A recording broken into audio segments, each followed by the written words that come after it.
All right, before I get into this Leslye Headland Star Wars article, these are external hard drives. There's a couple at the 5 terabyte size, all about $100. You get yourself, I don't know, a couple of these, and you can have a lot of movies of the movies that you pay for and you own, that you may want to, sometimes it's nice to have a VPN on a computer, just for, safety reasons and that kind of thing. If you get a couple of these $100 5 terabyte drives, you can store a lot of movies on them. Just throwing that out there. I was going to say what garbage people these Leslye Headland types are.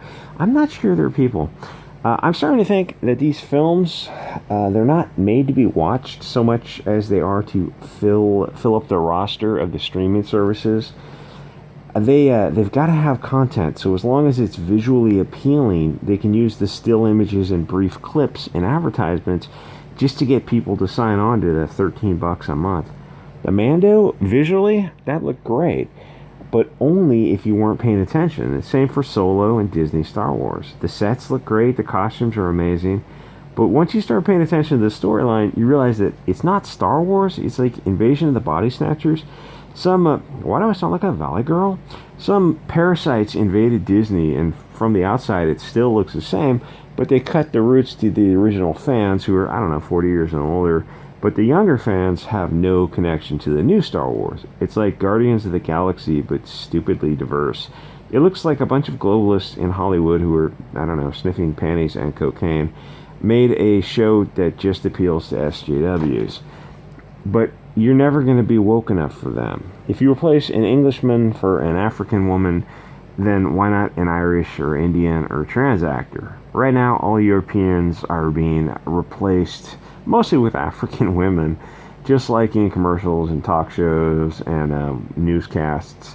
But people are getting away from TV. CNN is like for the 60-plus crowd, and the younger demographic is not jumping in on it. And movies are different because you've got to pay for movies. If you see that your tribe is being replaced with another tribe, you're going to cancel your subscription. You're not going to pay $10 to $15 a month if you hate everything on it. Because you look at the bill for the year and you're like, oh, I spent $150. I watched 3 films. That's insane. It's like you see how it's not, it's sort of a scam. It's like those record deals. I have a buddy who spends hundreds of dollars a month on like the streaming apps and on the cable packages and the sports packages. We're talking thousands of dollars a year, and I just keep thinking you could put that money in almost any other purpose, and it would be money better spent. Just get yourself some stocks, get yourself an online account, and just start with the basics. But even 10 years ago, I didn't know how slimy Hollywood really was. I always heard that they were trading sex for advancement and that kind of stuff. But then when the Epstein-Weinstein issues came out, and even James Gunn's tweets were released, you slowly start to realize that this is most of the powerful people in Hollywood. It's part of Hollywood. It's in the structure. You can't get away from it. Either they're evil or they're facilitating evil by not blowing the whistle on it. And if you're paying for it, well, then you're contributing to it also. Okay, so this other idiot says, we're going to swap out another lead for a female POC who can do martial arts! Exclamation point. Why is the exclamation point there? I don't know. Sounds very promising. Another exclamation point. This reminds me of this guy who's on Bleeding Fool. I forget his name. He's got a YouTube channel. God, what a great segue when you don't know any information. Robert Willing. He's on YouTube. He's a funny guy, but he uses exclamation points in his writing. Like, they don't belong in every sentence, Robert. I like your channel. Okay, whatever. And then she goes, FYI, consider Star Wars has had mostly Caucasian brunette. Okay, here's the thing. This is why I say don't let them call you white if you're of European origin. Identify as your country of origin, because otherwise they're just going to lump you in and you're not going to get any representation. So I looked this up. Carrie Fisher is half Ashkenazi Jew on her father's side and English on her mom's side. Daisy Ridley and Felicity Jones are mostly English. So you've got English overrepresented, and it's like, well, what if you're Russian or Polish or Spanish, Portuguese, Greek, Italian? Like, you're not represented. Oh, no, you're all just Caucasian. Yeah, but what if we want to see specifically Italian? Oh, no, you're all the same. But if you're Italian, you want to see somebody you want to see Italians on there. You don't want to see an English girl on there. Oh, no, no, no. Don't do that. No, do that. Don't let them lump you in there. So I looked into that. It's like they're using words to their advantage, and it's hey, you want women of color? Well, aren't Italian women, Spanish women, Portuguese, Greek women, aren't they women of color? Oh, what about Irish? Aren't they women? Oh, well, I guess they were, but we're saying they're not anymore. Well, but what if they identify as such? Well, just go make your own Hollywood, bigot. Just go make your own country. Yeah, maybe. Will this sell?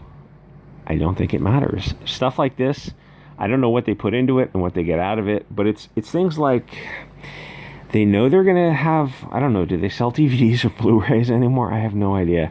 I haven't watched many DVDs or Blu-rays.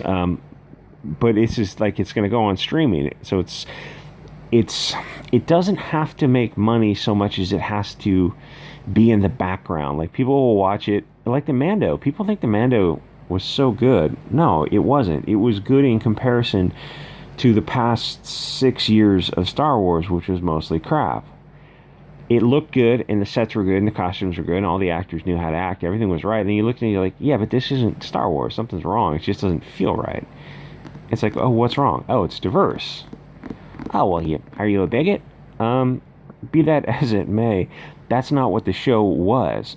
Oh, well, we're changing it for a new audience. Yeah, but you want the old audience because you want that 40-plus crowd who's familiar with Star Wars, the original 77 Star Wars.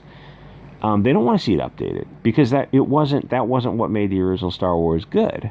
And like you can try to guilt people and shame people, but I mean, the older you get, the less you care about being politically correct. And you're not getting the new fans because they have no connection to the old Star Wars. Because I don't know, if you're 20, it's like 77 Star Wars. Even the 1980 stuff was a long time ago. That's not really on your radar. Like there's a lot of people in their 20s who they know the names, but they haven't seen it, and they're familiar with the George Lucas's prequel Star Wars, which is not very good. So they're not going back to realize, oh, how good was the original? Oh, it turns out that it was fantastic. So you're doing this weird thing. They do this in movies and they do this in comics, which I guess these are kind of all connected, where you're cutting off the original audience to say, we're going to get a new audience, but they don't have a connection to the old material. Well, then how did the Star Wars the display at Disneyland work out? How did that underperform? Yeah, that underperformed. What about the movies? Oh, well, they made $6 billion. Well, okay, but it cost you $4 billion to pay for it, and you spent how much on the movies? You spent how much on the amusement display at Disneyland? And you add all that up, and you goes, okay, if you could have spent this $5 billion in another investment, what would the return on investment have been? And you look at the Star Wars and like, yeah, this wasn't a good investment for Disney, which should be just a monster company. It should be huge. They should be doing huge things. And you look at what they're left with, and you're like, yeah, okay, so like the actual return on the investment was pretty low. Yeah, that's how it worked out to be. So, I've read all these. They have two of these. This is the kids version, the younger version of Star Wars, the comic. And then they have another one. This is for, I don't know, older teens or something. So both of the characters on the cover and the leading protagonists are African women, sides of her head shaved. And like all the protagonists in this are women. There's a bunch of women who team up to fight a male character. I think this is a character, and the only blonde boy in the character in the show, in the cartoon comic, is kind of inept, fumbling, and she has to rescue the blonde boy from his own stupidity. But it's not hostile. It's just he's just an idiot. Where this is different. This is admittedly beautifully drawn, but the antagonist in this is another blonde boy who I don't know. It's just everything evil. He was friends with her friend, and you read it and you start reading these comics. You're like, wait, the bad guy is blonde in every comic, or red hair, maybe red hair. It's like it's clearly what you're saying, or it's like this.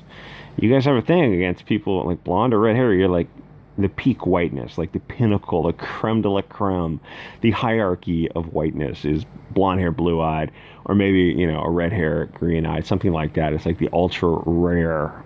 It's like those are the most rare people on earth. Kind of reminds me of that other comic. Anyway, that they're making into a movie. So you start going through these comics, you're like, is everyone bad blonde? Yeah, it's creepy. It's really creepy. And I've been reading these comics for like 2 years now. It's like I could just do that. Just go through comics where you see a black girl who's fighting an evil blonde guy, and you're like, this is weird. Why are your comics selling so low? Because it's the same story. Every time you see a black girl, you know she's going to be a purse puppy. Every time you see a blonde guy, he's going to be the antagonist every single time. Well, why don't you turn it around? Oh, because we get canceled on Twitter. Okay, then just quit comics, because you're not free to write what you need to write. Oh, okay, we have an idea for a storyline. It's going to be a POC girl who can do martial arts. Wait a minute, that's not. I know that's how stories in Hollywood get written and produced, but that's not how stories that go on to become classics and ultimately make a lot of money get written. You write the story based on your own life experience or some fantasy you have.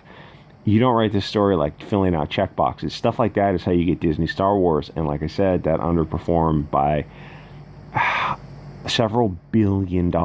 If they made it look like 77 Star Wars, it would have been a huge hit. It would have done, if they made it look like, Mark Hamill and Han Solo, Carrie Fisher, it would have done better overseas too, where the Disney Star Wars didn't do so well overseas because it had things that they're not into. That's just the way it works. Anyway, so good luck with this. Star Wars is she actually worked for Weinstein. She was like his intern or secretary or something. So who knows what she has in her closet. But yeah, they didn't. I know Doomcock goes off about firing Kathleen Kennedy. That job's hers as long as she wants it. She didn't get hired to sell a product. She got hired to sell propaganda. And like, if you're one of these friggin' normies who still thinks that companies are profit driven and they're driven by shareholder things like that, you're out of your freaking mind. These people are globalists. They're willing to lose billions of dollars to shill propaganda, and that should scare the hell out of you. Anyway, like, comment, subscribe, guys. I'll see y'all on Odysee and BitChute.